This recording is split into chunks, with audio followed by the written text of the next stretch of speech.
देशातील ज्या ज्या संत आणि महापुरुषांनी या देशासाठी समाजासाठी काम केलं अशा सर्व संत आणि महापुरुषांना विनम्र अभिवादन। माझं लोक जागर नावाचं यूट्यूब चॅनेल आहे। या यूट्यूब चॅनेलला सर्व बांधवांनी भगिनींनी सबस्क्राईब करावं, लाईक करावं, शेअर करावं, कमेंट करावं। मी देशातील विविध विषयावर जागर करायचं काम ह्या यूट्यूब चॅनलच्या माध्यमातून करतोय आणि म्हणून माझ्या ह्या चॅनलला आपण सर्वांनी सबस्क्राईब करावं। बांधवांनो, हे देशामध्ये काय चाललेलं आहे, या देशामध्ये काय चाललेलं आहे, देशामध्ये संबल असेल, देशामध्ये नागपूर असेल, देशामध्ये अनेक ठिकाणी ह्या देशामध्ये दंगली होत आहेत आणि दंगली होत आहेत। तर ह्या व्हिडिओच्या माध्यमातून त्या राज्याचे मुख्यमंत्री या देशात मोदी या ठिकाणी व्हिडिओच्या माध्यमातून आणि महाराजा मुख्य हे भारतीय संविधान आहे। ह्या देशामध्ये हा देश कुठल्याही धर्मग्रंथांनी चालत नाही, तर हा देश भारतीय संविधानाने चालतो। संविधानाचं धोरण या देशामध्ये धर्मनिरपेक्ष धोरण आहे। धर्मनिरपेक्ष धोरण असताना तुम्ही ह्या देशामध्ये येथील बौद्ध बांधव असतील, येथील मागासवर्गीय असतील, इथली मुस्लिम असतील, या बांधवावर तुम्ही टार्गेट त्यांना करू नका, त्यांच्यावर अन्याय करू नका।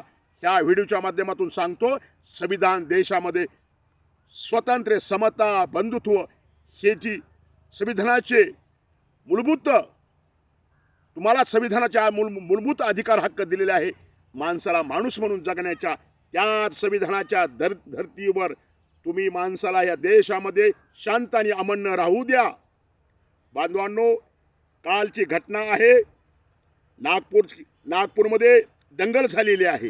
काल आमच्या बीड जिल्ह्यामध्ये अर्धमसला तालुका गेवराई बीड जिल्ह्यामध्ये एका तिथल्या मस्जिदमध्ये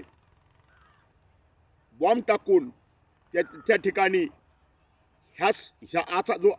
आताचा जो मोसम चालू आहे, महिना चालू आहे, हा पवित्र रमजानाचा सण आहे आणि त्या पवित्र रमजानच्या सणाच्या तोंडावर आल्यावर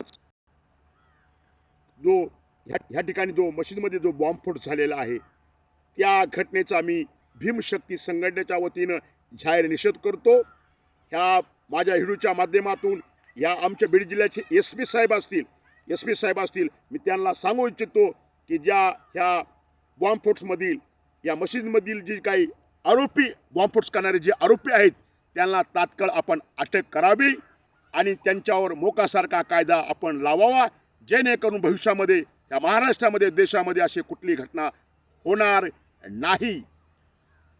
मुस्लिम बांधव ह्या देशाचे मूलनिवासी आहेत, मुस्लिम बांधव ह्या देशाचे मूलनिवासी आहेत, जे की आमचा जो मुस्लिम बांधव आहे, जो की नमाजाच्या माध्यमातून दिवसातून 5 वेळा नमाज पढतो, ह्या भूमातेला, ह्या धरती मातेला नमाजाच्या माध्यमातून नमन करतो, अभिवादन करतो। त्या बांधवावर ह्या महाराष्ट्रामध्ये, या देशामध्ये प्रचंड मोठी वातावरण तुम्ही मुस्लिमाच्या विरोधामध्ये वातावरण बनवायचं प्रयत्न या ठिकाणी होत आहे।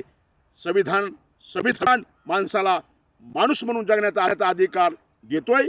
म्हणूनची व्हिडिओच्या माध्यमातून मुख्यमंत्री फडणवीस यांना विनंती आहे की ज्या ज्या ठिकाणी मुस्लिम बांधवांवर अन्याय होतात किंवा पीडित कुटुंब आहेत, त्या कुटुंबाचं पुनर्वसन झालं पाहिजे, मुस्लिमांना सुद्धा न्याय मिळाला पाहिजे, माणूस म्हणून जगण्याची त्यांना या संविधानाने जी संधी दिलेली आहे, संविधानाच्या माध्यमातून अधिकार हक्क मिळाला आहे, तोच मुस्लिम बांधवांना ह्या देशामध्ये, ह्या महाराष्ट्रामध्ये अधिकाराने राहता आलं पाहिजे आणि बंधुभाव भाईचाराने आपण सारे मिळूया आणि राहूया।